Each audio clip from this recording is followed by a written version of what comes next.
Hello, അസ്സാം വലൈക്കും. ഇന്ന് വന്നിട്ട് ഒരു simple weight loss diet friendly ഒരു റെസിപ്പി പരിചയപ്പെടുത്താൻ വേണ്ടിയിട്ടാണ്. Oats banana smoothie. അപ്പോൾ ഇനി ഓട്സ് ബനാന സ്മൂത്തി എങ്ങനെ ഉണ്ടാക്കാൻ നോക്കാം. സ്മൂത്തി റെഡിയാക്കാൻ വേണ്ടിയിട്ട് ആദ്യം തന്നെ ഒരു ബ്ലെൻഡർ എടുത്തിട്ടുണ്ട്. ആ ബ്ലെൻഡറിലോട്ട് കുറച്ച് അളവിൽ ഓട്സ് ഇട്ട് കൊടുക്കുന്നുണ്ട്. തിക്നെസ് വേണമെങ്കിൽ അതിനനുസരിച്ച് ഇട്ട് കൊടുക്കാം. ഞാനിപ്പോൾ ഒരു ഇത്രയും ഓട്സാണ് കേട്ടോ ഇട്ട് കൊടുക്കുന്നത്. ഇനി അതിലോട്ട് ഞാൻ റോബസ്റ്റാണ് പഴമായിട്ട് എടുത്തിട്ടുള്ളത്.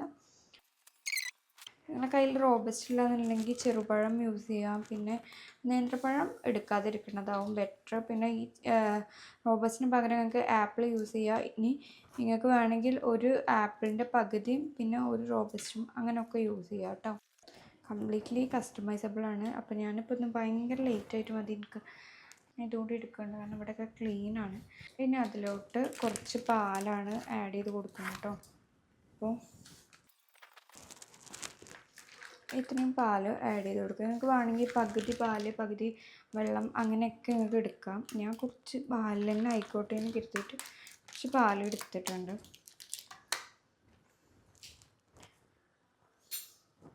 ഇനി മധുരത്തിന് വേണ്ടിയിട്ട് ഓൾറെഡി പാലിലും പഴത്തിലും ഒക്കെ മധുരം ഉണ്ടാവും.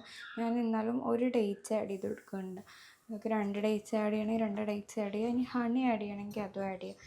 അപ്പോൾ അവിടെ ഹണി ഒന്നും ആഡ് ചെയ്യണില്ല. ഇനി ഇതാ ഗ്രീക്ക് യോഗേർട്ടാണ്. മിൽക്കി മിസ്റ്റിൻ്റെ ആണ് ഞാൻ എടുത്തിട്ടുള്ളത്. ഗ്രീക്ക് യോഗേർട്ട് നോ ആഡഡ് ഷുഗറാണ്. ഫ്ലേവർ ഉള്ളതൊന്നും എടുക്കരുത്, കാരണം ഷുഗർ ഉണ്ടാവുകൊണ്ട് അതൊന്നും എടുക്കരുത്. അത് അത്യാവശ്യം നല്ലൊരു സ്പൂണ് ഞാൻ ഇട്ട് കൊടുക്കുന്നുണ്ട്.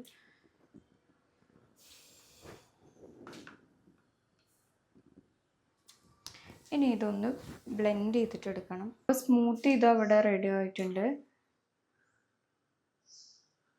ഇനി ഇതിൻ്റെ ടോപ്പിങ്സ് ആയിട്ട് നിങ്ങൾക്ക് നട്ട്സ്, സീഡ്സ്, ഫ്രൂട്ട്സ് എല്ലാം ആഡ് ചെയ്യുക. ഞാനിപ്പോൾ ഒന്നും ആഡ് ചെയ്യണില്ല, ഞാൻ പ്ലെയിൻ ആയിട്ടാണ് കുടിക്കുന്നത്. ഞാൻ ഇതിന് മുമ്പ് ഒരു ആപ്പിൾ ബനാന ഓട്സ് സ്മൂത്തി ഉണ്ടാക്കിയപ്പോൾ അതിന് മുകളിൽ പംകിൻ, സൺഫ്ലവർ സീഡൊക്കെ ഇട്ടിട്ടുണ്ടായിരുന്നു.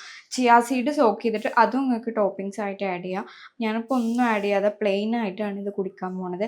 പിന്നെ ഫ്രൂട്ട്സൊക്കെ ഒരു ബൗളിലാക്കിയിട്ട് അതുമ്മേൽ ഫ്രൂട്ട്സ് പിന്നെ ചിയാ സീഡ്, നട്ട്സൊക്കെ ഇട്ടിട്ടൊക്കെ നിങ്ങൾക്ക് യൂസ് ചെയ്യാം.